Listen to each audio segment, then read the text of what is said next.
Hola a todos, bienvenidos a Hablemos de Abuso. Yo soy Joina Silva y este es nuestro primer episodio. Hablemos de Abuso es un podcast que nace de la rabia, del enojo y crece con la necesidad de transformar el dolor en justicia, de dar un espacio para visibilizar lo que muchas veces se calla y lo que definitivamente no es normal. Hablar de abuso en una sociedad tradicional no solo es una liberación, es un acto político. Los invito a que hagamos que la vergüenza cambie de lado. El día de hoy les quiero presentar a Cianya Bustamante. Ella es una mujer emprendedora, mamá y sobreviviente. ¿Cómo estás? Muy bien, ¿y tú, Joina? Bien, también. Nerviosa. ¿Nerviosa? Nerviosa, pero muy bien. Sí. ¿Cómo estás? Oye, quisiera que nos platicaras primero un poquito de ti, un poquito de dónde vienes, dónde naces, de dónde eres.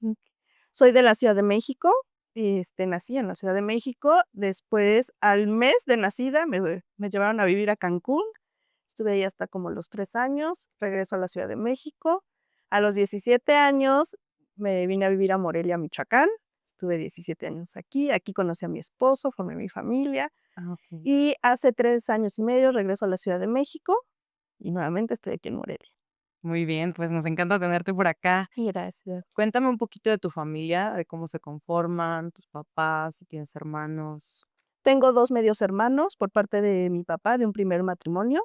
Ujú. Me llevan 14 y 13 años, o sea que hay bastante diferencia. Y yo soy del segundo matrimonio de mi papá, estamos papá, yo, de ese matrimonio soy hija única y mi mamá, Okey, okey. ¿Cómo se llaman tus papás? Elena y Guillermo. Okey. Y cuéntame cuál es el contexto de tu infancia, de tu vida, o sea, ¿tus papás estuvieron juntos siempre, se separaron? No, mis papás a la fecha siguen juntos. Ay, qué bueno. Sí, son muy buenos papás, con sus cosas. Ahora que soy mamá entiendo muchas cosas, pero la verdad es que creo que llevé una infancia muy bien, muy bonita. Sí, siempre empatizamos mucho, ¿verdad? Cuando nos volvemos padres, es un tema de decir: "Ay, con razón". Sí, exacto, antes de ser mamá como que decía: "Ay, ¿por qué me hicieron esto?", y ahora que soy mamá, o sea, estoy del otro lado, digo: "Y ahora entiendo muchas cosas". Y el contexto en el que vivías, ¿te mudaste tantas veces por tema de tus papás, de Mm. trabajo? ¿Cuál era tu contexto socioeconómico? Por cuestiones de trabajo, precisamente nos estuvimos mudando, la verdad es que estuvo bien. La única que sí me pegó fue cuando me vine a vivir aquí a los 17 años, porque, pues, estaba yo ya estaba en la prepa, ya tenía amigos, tenía un noviecito, entonces sí fue como eso fue el que más como que me costó, como que sentí que me arrancaron de mi Tu zona de vida. confort, ajá, de mi zona y además la decisión fue como: "Nos vamos a Morelia". Y yo: "¿Qué? No". Sí, claro, claro, claro. Sí. Y estos cambios o sea, son por trabajo de tu papá. Sí, de mis Okey. papás, de ambos. Ah, de ambos, okey, okey, Ujú. okey. ¿Y tu contexto, de nuevo, socioeconómico cuál era? O sea, es decir, ¿había carencias? No, Ah, no había carencias, yo creo que estable, tuve la oportunidad de viajar mucho gracias a mis papás, me pagaron viajes, estudié cuando terminé la carrera, yo estudié gastronomía en el Colegio Culinario de Morelia.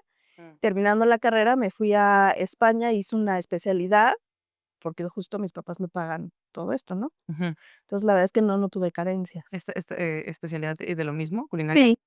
Fui a hacer, repostería y panadería tradicional. Mm. Entonces, esa fue una experiencia muy padre, porque fue vivir sola, estar en otro país, además de que creo que las circunstancias en cuanto a seguridad, yo me sentía más tranquila allá. Sí, Y claro. justo también, digo, adelantándome un poco, también por el tema de sentirme o acosada o violentada. Allá la verdad es que me sentía como más libre. ¿En México te En refieres? no, en Barcelona. No, de que te sentías violentada en Sí, porque además justo cuando voy a hacer, bueno, otra vez me adelanto, cuando voy a hacer, a sacar mi visa de estudiante, justo ahí sí mi papá como: "No, pues ya te vas a ir a España a estudiar, tienes que aprender a ya andar en metro, porque allá no nadie te va a llevar ni te va a traer, tú te vas a tener que aprender a mover". Entonces, me acuerdo que me dejó en una estación, me dijo: "Es recto, te bajas, caminas y llegas a la o sea, a la embajada española. Sí era muy sencillo, la segunda vez creo que fui, me pasa que un señor en el metro se me empezó a pegar y me empezó a embarrar su cuerpo. Me acuerdo que estaba yo temblando, me bajé y le hablé a mi novio y le digo: "Me acaba de pasar esto", y estaba yo como en shock. sí, en shock, porque dije: "¿Cómo es posible?". Y además estaba yo en el vagón de mujeres, porque ya se separó y decía: "¿Cómo es posible que hasta estando en el vagón de mujeres había un hombre y se me restregó todo?". Sí, no, no, Y además, no. no sabía yo ni qué hacer, o sea, pues, ya me bajo en esta estación, o sea, quítese porque esta es mi bajada. Eso me parece súper importante porque muchísimas veces nos dicen, ¿y por qué no dijiste algo? ¿Y por qué no lo detuviste? ¿Y por qué no? Es que y todos estos comentarios vienen de gente que nunca ha vivido como un trauma. La mayoría de las veces, si tú le puedes preguntar a cualquier psicólogo, cuando vivimos un trauma muy fuerte que nuestro cuerpo no reconoce, lo que hacemos es paralizarnos. O sea, no es fácil reaccionar, no es fácil decir, quítate, hazte para allá, gritar, no es fácil. O sea, es No, reaccionar te y congelas. te congelas. Ujú. Y depende, mucha gente sí a lo mejor reacciona de manera violenta o de alguna otra manera, pero creo que para muchas mujeres es un parálisis muy fuerte, sobre todo cuando es como de las primeras veces que lo vives o cuando el acoso callejero te pasa por primera vez, es muy fuerte como reaccionar. Sí, de hecho, ahora en terapia justo lo que he visto es eso, me dice mi terapeuta: "Sian, tienes que tener uno", o sea, porque luego mi esposo me decía: "No, pues si te sientes agredida o algo, corre, o grita, o haz esto". Y mi terapeuta me dice: "A ver, por tus antecedentes tú te paralizas, escoge uno, para que el día que tú te sientas sepas cómo reaccionar y no estés pensando qué vas a hacer. Claro. Pero si es gritar, gritar, y tú ya sabes que cuando te sientas vulnerable vas a gritar". Ujú. O sea, como ya tener un mecanismo como de defensa. Oye, y cuéntanos un poquito el contexto de, pues, de lo que venimos a hablar el día de hoy. Me contaste un poquito hace ratito que fue a muy pequeña edad, ¿no? ¿Cuál era el contexto de la situación en donde estabas viviendo? ¿Qué estaba pasando a tu alrededor? Pues, yo sufrí de abuso a los 4 años, fue en casa de un familiar, y fue en varias ocasiones cuando íbamos a casa de este familiar, porque se hacían las reuniones familiares, ya era luego de noche, entonces mi mamá lo que hacía por cuidarme, me llevaba al cuarto de mi tía y me acostaba como para que ella me durmiera y que todo estuviera así como: "Ay, ella se va a quedar aquí tranquila y se va a dormir". Lamentablemente, pues, mi mamá nunca se dio cuenta, pues sí, nunca se percató que uno de mis familiares entraba al cuarto y abusaba de mí. ¿Este familiar es tu tío? No, es un primo mayor que yo, pero me lleva varios años. Ujú. Sí, claro, para que tú tuvieras 4 años y él tuviera ya conciencia. Ujú. Entiendo, entiendo. Y de estos recuerdos o de estas ocasiones, ¿tienes algún recuerdo tú vivido en primera persona de lo que estabas viviendo? Sí, de hecho, haz de cuenta que pasan estos sucesos y después dejamos ya de ir a casa de mi tía. Yo borro estos sucesos, los borro de mi mente y cuando tengo 14 años me empiezo a acordar, porque es justo, creo yo que es la época cuando ya empiezas como que: "Ay, me gusta este muy chavo", o sea, te empiezan a atraer, ¿no? Y entonces yo estaba, justo me acuerdo, estaba en la secundaria y yo decía: "Ay, mira, este chavo está guapo", pero hombre, o sea, figura masculina que se me acercara, yo me sentía agredida. Entonces decía: "No, ¿por qué te me acercas?". Ujú. Y aunque fueran amigos, o sea, que si alguien se me acercara, me sentía así como, o sea, sí, pero no. Y entonces ahí empecé a tener como conflictos y empecé a tener los sueños y empecé a recordar. Y entonces en sueños me acuerdo que yo desperté y decía: "Estoy loca, ¿cómo es posible que esté teniendo este sueño con este primo? Estoy mal, o sea, yo soy la que está mal". Y entonces, claro, yo era muy buena en la escuela, tenía buenas calificaciones, empieza a bajar mi nivel académico y también yo creo que mi forma de actuar. Mi mamá se da cuenta y empieza: "Oye, Sian, ¿qué está pasando? ¿Qué tienes? ¿Necesitas que te ayude, con algún profesor?". O sea, como que no sabía bien por dónde iba. Y entonces, un día, pues ya como un poco desbordada, decido hacerle una carta a mi mamá.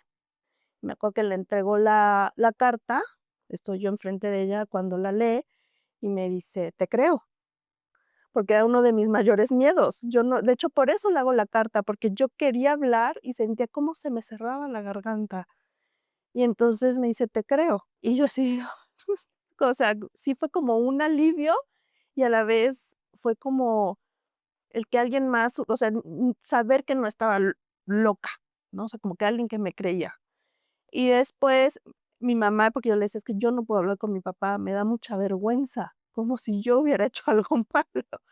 Y entonces mi mamá me dice: "Tranquila, yo voy a hablar con tu papá", porque también me daba miedo de cómo iba a reaccionar mi papá. Y entonces me acuerdo que en ese mismo momento mi mamá va y habla con mi papá, regresa, y mi papá me abraza y me dice: "Te creo".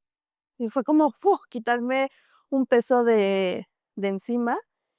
Y porque algo también que creo que es importante es, ¿por qué mi mamá, porque yo muchas veces creía que estoy loca, ¿por qué tengo estos sueños? Y le conté a mi mamá cómo fue, y me decía: "Sian, ya no estás loca, porque la persona que le ayudaba a mi tía en su casa a hacer la limpieza ella una vez vio a mi primo abusando de su nieta. Y entonces, por eso fue que dejamos de ir a casa de mi tía.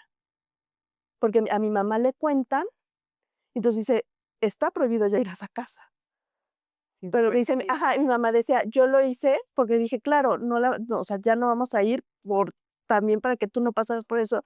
Dice: "Yo nunca me di cuenta que ya habían abusado de ti". Claro, ella tratando de prevenir De prevenir, lo que ya exacto. había sucedido. Y en estos sueños, en estos recuerdos, ¿qué te acuerdas? O sea, tú estabas dormida, tu mamá te llevaba al cuarto a dormir, estabas chiquita, Sí. tú estabas dormida, ¿y cuál es el recuerdo? O sea, me llevaba a acostarme, dormía y a veces me prendía la tele, me dejaba alguna caricatura y él, pues, a veces me quedaba dormida o a veces estaba viendo la tele. Él entraba a la recámara y lo primero que me acuerdo siempre es me volteaba, o sea, yo siempre quedaba boca abajo y se me bajaba la ropita y siempre quedaba, o sea, se me ponía arriba. Entonces, algo que también en sueños era como que el asfixie.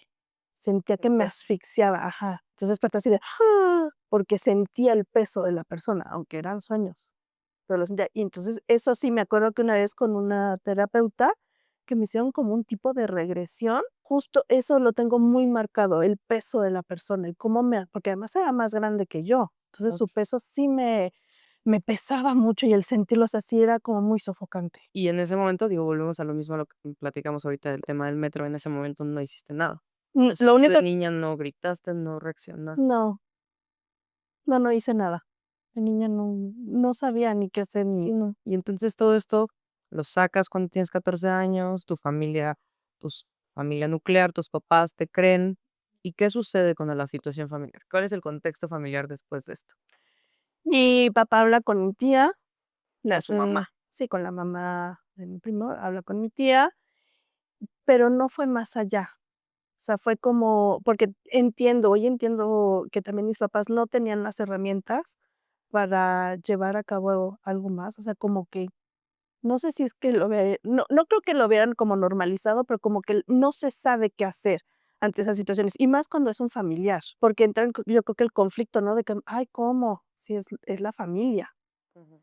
Entonces, fue como hablar, yo eso sí me acuerdo porque en algunos eventos todavía familiares, después de que ya supieron mis papás que, él había abusado de mí, llegué a ir a reuniones familiares y lo que sí me pasaba es que me enronchaba. Y antes me pasaba, pero yo no sabía por qué era. Después entendí que era porque estaba él, o sea, él sí hasta inconscientemente me causaba una como reacción hasta alérgica, no sé, yo me enronchaba cuando estaba cerca de él.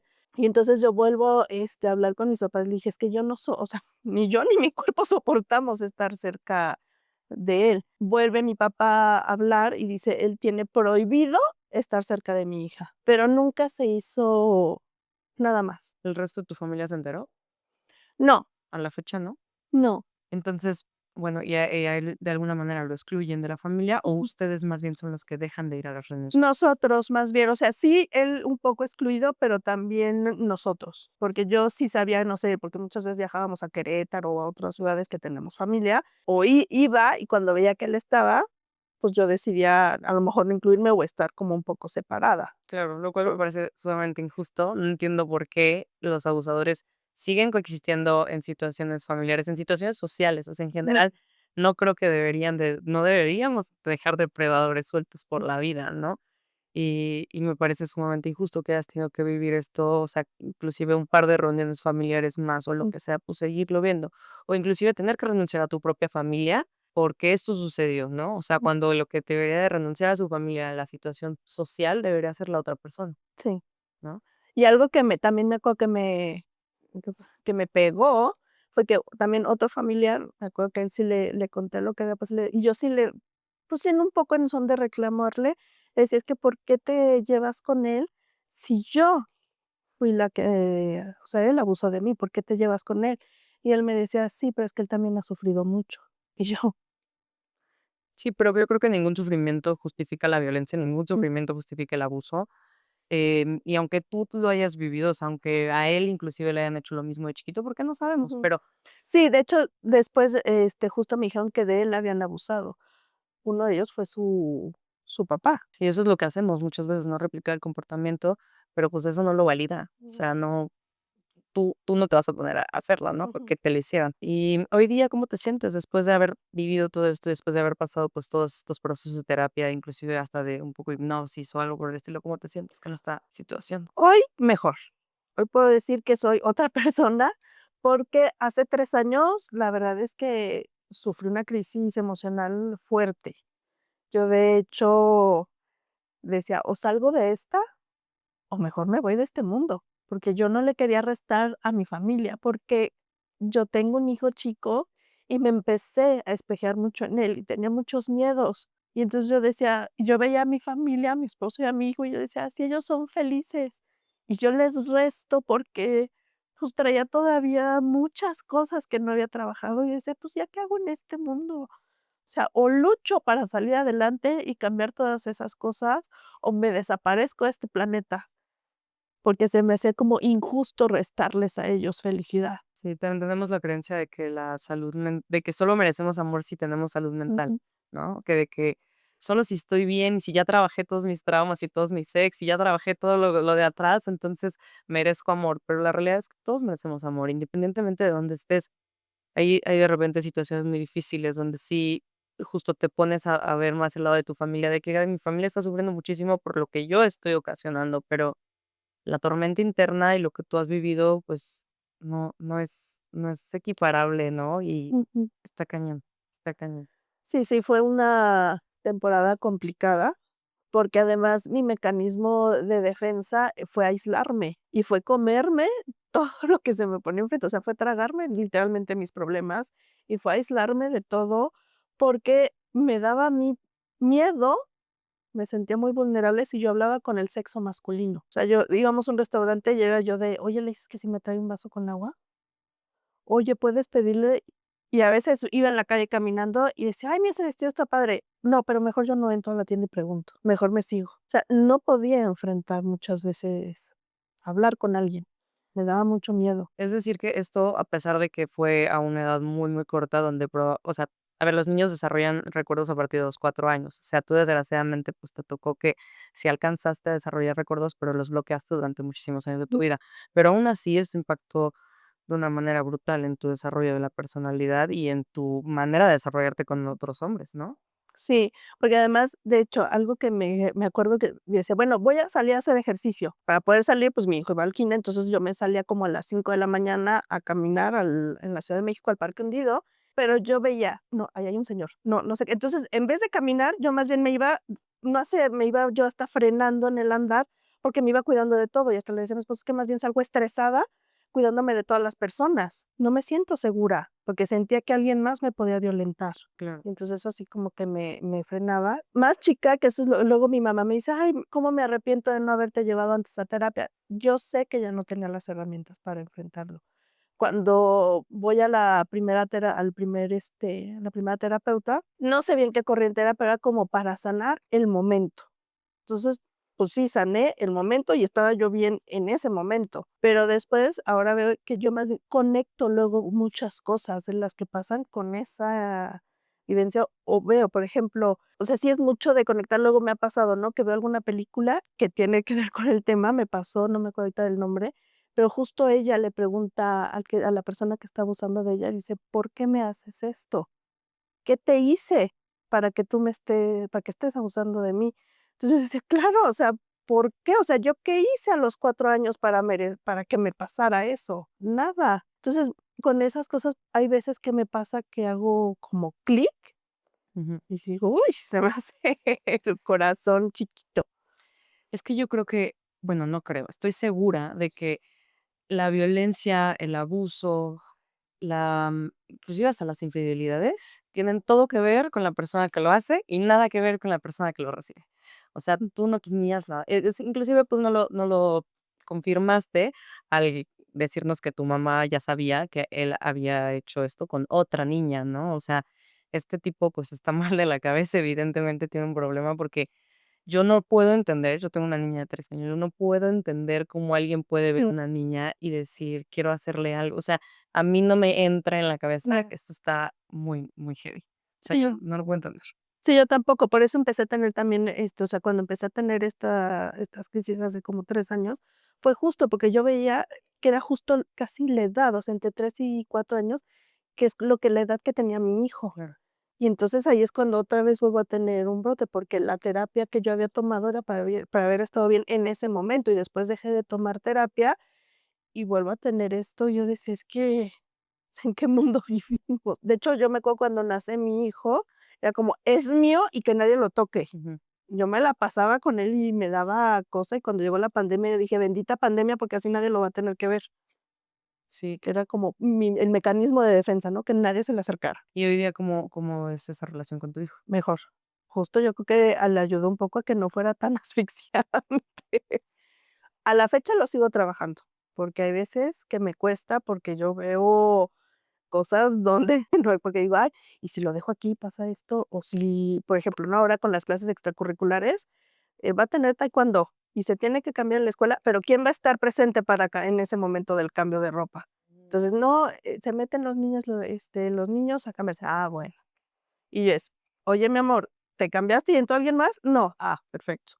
Sí, o sea, Porque lo cuidas sí. mucho esa parte, sí. Es que ese es el tema, o sea, creo que la prevención, o sea, por ejemplo, tu mamá, pues, estaba tratando de prevenir cuando se Ujú, enteró de que él ya había hecho este tipo de cosas, pero aún así creo que, o sea, el tema de la prevención, además de que es súper importante, también me parece súper difícil, o sea, ujú, porque justo dejamos a nuestros hijos expuestos en millones de situaciones. Yo vi una noticia hace un tiempo donde una maestra mm. mujer de una guardería del IMSS, cuando las guarderías del IMSS son Sí, guarderías de los mejor.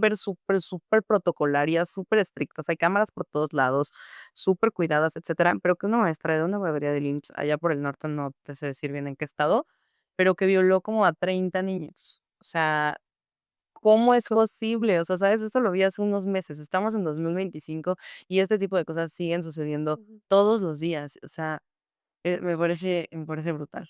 Sí, de hecho, fue de las primeras cosas cuando Alex empieza a hablar, mi esposo y yo estamos como: "No", y grita, y cualquier cosa nos tienes que avisar, no hay secretos.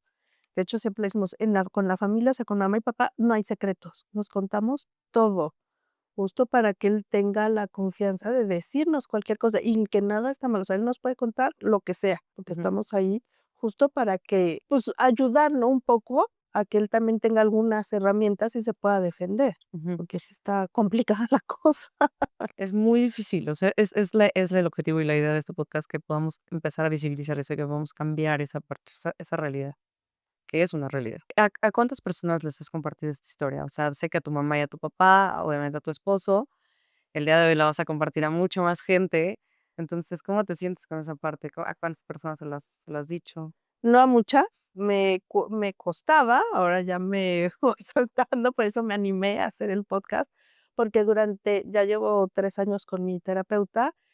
Y ella justo me decía: "Sian, si tienes la oportunidad, háblalo, puedes ayudar a mucha gente con tu testimonio". Y tuve mucho que trabajar porque a mí me daba vergüenza, me daba que la gente supiera como otra vez, como si yo hubiera incitado, hubiera hecho algo para que me pasara.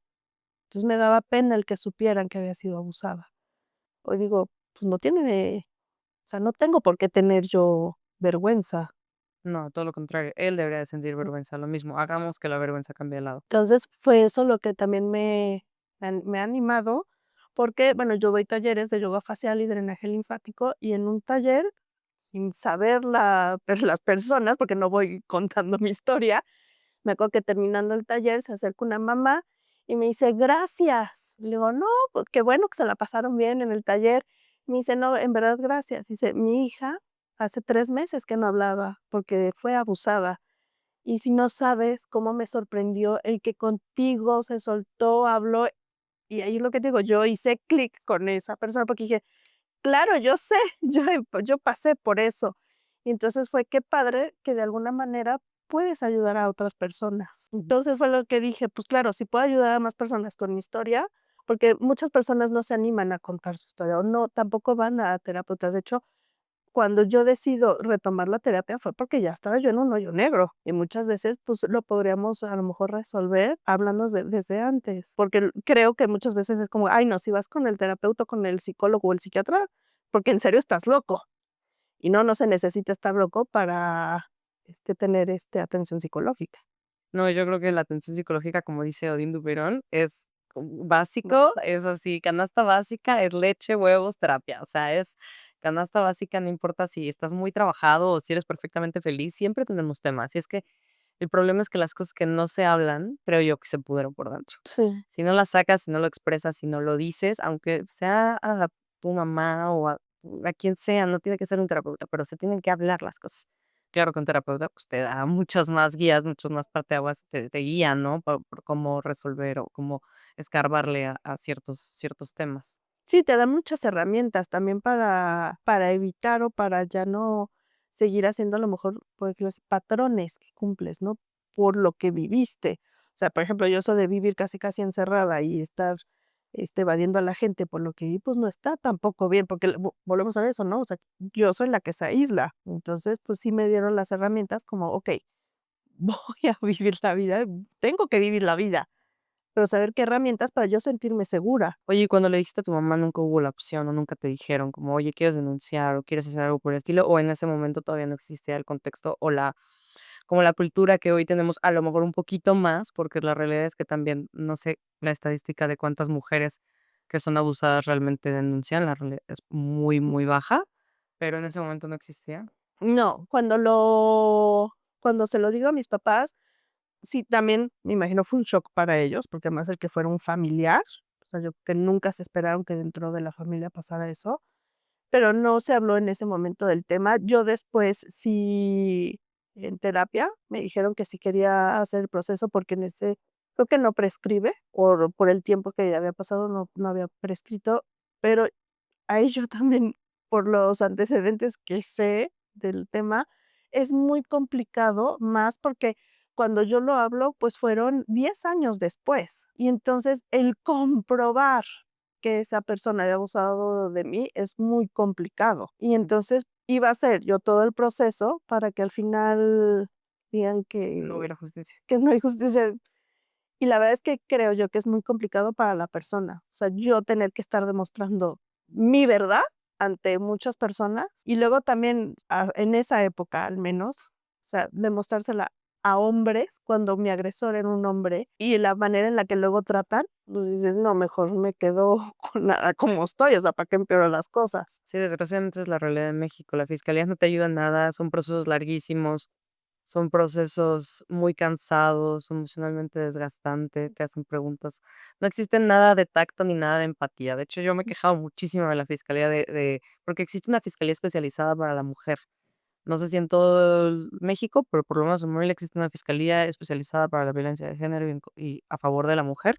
Y aún así te hacen la vida imposible. O Ujú, sea, es un proceso muy tardado, muy cansado. Yo a muchas amigas con las que he platicado, porque esa es la razón por la que decidí hacer este podcast, que hoy día no conozco a una sola mujer que no haya sido abusada. Y muchas de las amigas con las que he platicado, que me contaron de sus temas de abuso, inclusive cosas recientes que les habían pasado hace un par de meses, yo les decía, pues es que denuncia, vamos a denunciar. Me decía, es que no quiero pasar por todo eso. O sea, no quiero pasar por todo el proceso, no quiero pasar por los meses para que al final salga impune, ¿sabes? ujú, Para que al final no se haga justicia, porque esa es la realidad. Por mucho que sí se compruebe y por mucho que sí, porque la verdad es que con tu historial psicológico, se supone que con eso lo podrías comprobar. O sea, ujú. se supone que con un psicólogo que te haga todas las pruebas y que te haga todos los exámenes, pues puedes comprobar que realmente tienes un daño y que esto existió, ¿no? Pero inclusive aunque se comprobara, o sea, México y el gobierno y la fiscalía jamás, jamás, jamás habría justicia. No puedo darte esperanza, Entonces, pero por bueno, eso fue que no que decidí decidiste proceder. no Ajá. hacerlo. Ajá, y tus papás tampoco. No, ellos siempre han estado como: "Lo que tú quieras hacer es lo que vamos a hacer". Ujú. Lo que sí me acuerdo es que mi papá sí le dijo a esta persona: "Le tienes que pedir perdón. Sí o sí le tienes que pedir perdón". Yo sé que muchos van a decir: "Ay, perdón", pero ¿de qué te sirve el perdón? A mí me sirvió porque yo muchos años estaba con que es que esto, ¿y si no fue? ¿Y si a mí no me lo hizo y estoy loca y no sé de dónde agarré la historia? O sea, y a lo mejor lo escuché y yo pensé que fue a mí o algo. Y me acuerdo que en diciembre, justo antes, vísperas de Navidad, estaba yo en la Ciudad de México, íbamos a comprar cosas para justo para la cena de Navidad, y me habla, y me acuerdo que hasta era número desconocido, y dije: "¿Quién sabe?". Contesto, y yo: "Bueno", y cuando me dice: "Hola, Cianya", y escuché su voz, me paralicé. me quedé así de que no puede ser. Y, entonces ¿cómo se llama? Me dice: "Oye, quiero hablar contigo", y yo: "¿Qué quieres?". "Perdón". Le dije: "¿Qué?". "Quiero que te estoy pidiendo perdón por lo que te hice". Y le colgué, y para lo que me sirvió fue de: "No estoy loca, sí pasó". Es que existe esa narrativa también de que las mujeres estamos locas y que nos inventamos todo, ¿no? Ujú. Entonces sí lo aceptó. Tu papá habló con él. Yo nunca estuve cuando Hablar. habló con él, y sé bien qué le habrá dicho, yo nada más mi papá me dijo: "Yo le pedí que te pidiera disculpas porque no está bien lo que se hizo". También mi papá creo que no sabe tantos detalles, él no me preguntó qué tanto había pasado, porque le duele. Con la que hablé más fue con mi mamá, o sea, mi mamá sí sabía más, pues, los detalles. Pero, te digo, para lo único que me sirvió es como para decir: "Okey, no estoy loca, sí pasó", y eso también me ayudó a quitarme un peso de encima. Ay, pero qué horror, inclusive, o sea, aunque sea solo para pedir disculpas, qué horror volver a tener que tener una conversación con alguien así, ¿no? O Sí. sea, qué horror que saber que estás a una llamada de distancia de alguien así. Ay, pues, estoy sin palabras. Me contaste hace ratito, pues, un poquito de lo que había sucedido, pero no me habías dado tantos detalles, pero, pues, te agradezco muchísimo la confianza. Te agradezco que estés aquí No, gracias a ti. y que estés dispuesta a hablarlo para hacer un cambio y para que con tu historia puedas visibilizar a muchísimas mujeres, seguramente vas a ayudar. Y que se sepa que en las familias pasa. Es que esa es la estadística, es que Es porque luego no creen que pueda ser un papá, un tío, un hermano, o sea, alguien cercano. Sí pasa, y puede pasar en cualquier rango socioeconómico. ese es el tema también. Tenemos la creencia de que son un caso aislado, que le pasa a la hija de la fulanita de tal, de tarará, y la realidad es que no, la realidad es que es tu hermana, es tu prima, es tu tía, a todo mundo nos pasa. O sea, yo hoy día no conozco una mujer que no tenga una historia de abuso. O sea, y sigo platicando y sigo conociendo más mujeres y me sigo empapando más de este tema y siguen saliendo y les agradezco muchísimo su confianza, pero la realidad es que en el siguiente episodio les paso la estadística, pero estadísticamente hablando, la mayoría de los abusos, o sea, no sé qué estadística, no sé el número, pero la mayoría de los abusos son en la familia y son en un lugar seguro y son en una casa y es un familiar, casi siempre. Lamentablemente así es. Sí, pues somos parte de la estadística. Desgraciadamente, somos parte de la estadística. Pues sí, es una historia muy fuerte. Te agradezco muchísimo, te digo, que tengas la confianza de decirlo y que pues esto se va a saber y tu familia, el resto de tu familia lo va a saber y ojalá y a él le toque un poquito sentir la vergüenza que nosotras y que tú has sentido durante todo este tiempo, porque no es justo. No es justo que tú hayas tenido que vivir con todas estas cosas, que hoy día tu familia, tu hijo, que vivan con esta aprensión, con estos traumas, ¿no? Ujú. Son traumas de infancia que son muy difíciles de trabajar y que posiblemente vayas a trabajar el resto de tu vida.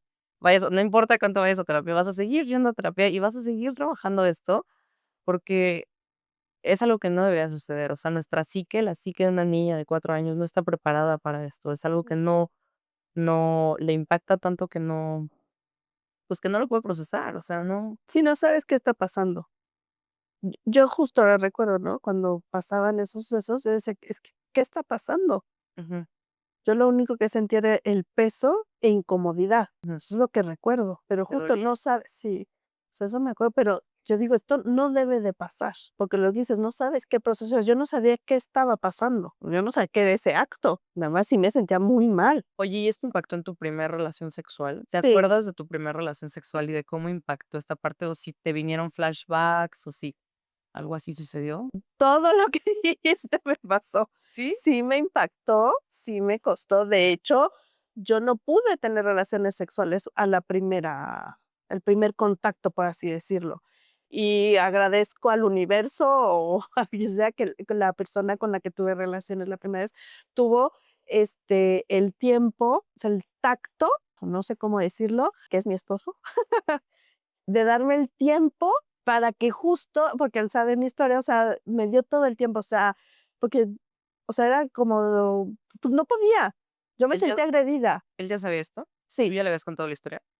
de hecho, justo por eso se la conté, porque ya empezaba a subir las cosas de temperatura y decía: "No voy a", o sea, sí me sentía como quiero, pero no. O sea, sí, pero hazte para allá. Y entonces lo habló con él, bueno, que de hecho quien me ayudó también a hablarlo fue mi mamá.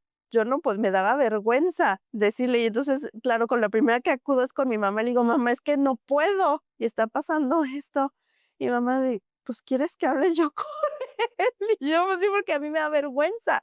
Le digo: "¿Qué tal si le dices: 'Oye, Sean fue abusada'", y sale corriendo y dices: "Yo en la vida la vuelvo la quiero ver"? Tú tenías mucho miedo a que te rechazaran. Sí. O sea, el miedo al rechazo es muy evidente. ¿Esto de dónde vendrá? O sea, entiendo que viene, pues, del miedo a que no te crean, pero, Porque yo sentía que era una persona rota, o sea, que era una persona que no valía, porque ya estaba dañada. Y entonces, pues, yo decía: "Claro, le voy a decir", porque además es como abusaron de mí. Entonces, voy a decir: "Yo no voy a querer una persona rota.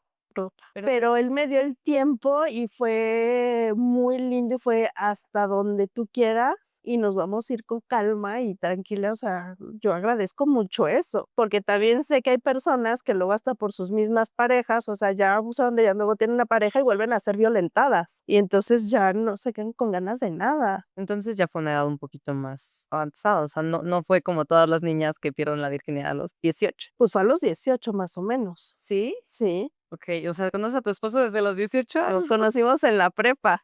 Guau, Sí. es una gran historia de amor, entonces, esa no la cuentes otro día. Y claro que sí. Okey, okey. Pero de nuevo, este rechazo, o sea, que tú sientes este rechazo muy inminente de todos a tu alrededor, porque, a ver, tú desde que le ibas a decir a tus papás, tú sentías rechazo de que te dijeran: "No, estás loca Mm, y fuera de aquí". O sí. sea, que te corrieran, que no te creyeran. Sentías mucho rechazo. Cuando le ibas a decir a tu novio, tu esposo hoy día, sentías este rechazo, sentías este miedo al rechazo. Ujú. ¿De dónde viene ese miedo al rechazo? ¿Sientes que algún día en tu familia antes te rechazaron? No, no creo que haya sido, más bien era porque también creo que luego la sociedad nos juzga. O sea, si te pasó eso fue por algo, aunque yo había tenido 4 años, por algo te pasó, algo hiciste, algo fomentaste. Entonces, es Entonces, por el contexto social, más bien por porque, la ¿qué es lo que la historia que se crea la gente sin saber tu historia? O sea, tú dices que algo o sea, de mí abusaron. Que muchas veces, ¿no? Dicen: "Ah, es que abusaron de mí". Pero, ¿qué hiciste tú para hacerlo? Oye, no sabes y ya me estás culpando cuando yo soy la víctima. pero es que independientemente si tú hayas sido una morra de 20 años a las 3 de la mañana pedísima con una minifalda, no hay ninguna ¿No? justificación por qué un hombre abuse. O sea, es que socialmente hay un contexto muy, muy erróneo. Eso es de ahí vengo, o sea, ahí voy. Más bien, tu contexto social, o sea, a pesar de que tú no se lo habías dicho a nadie, tú ya vivías en un contexto social donde las mujeres abusadas eran las marginadas, eran las que debían sentir vergüenza, eran las que por algo les habían hecho eso, ¿no? O sea, que te hayan abusado a los 3 años, pues sí, por algo te hicieron eso, ¿no? Te Ujú. lo merecías. Existe ese contexto o esa ideología socialmente no hablada de que una mujer abusada se lo merece, ¿no? Sí, bueno, muchas personas, no todas, pero sí muchas personas yo creo que sí lo creen. Cambiemos eso. Sí. Cambiemos ese sistema, cambiemos esa ideología, cambiemos esa manera de relacionarnos, ¿no? Y dejemos de normalizar el abuso. Eso, no hay que normalizarlo. Hay que hablarlo, sí, para que sea visible, pero no hay que normalizarlo. Pues, te agradezco mucho. No, Yo creo que es gracias a ti. todo. Te agradezco de nuevo muchísimo la confianza y la oportunidad. El día de hoy, ustedes no lo saben, pero el día de hoy vamos a tener otra invitada que por una emergencia no pudo asistir, y Sian, que iba a venir el próximo martes, decidió venir hoy, me hizo el gran favor. Entonces, pues nada, te agradezco muchísimo y te quiero dar un abrazo. ¿Te puedo dar un No, abrazo? claro.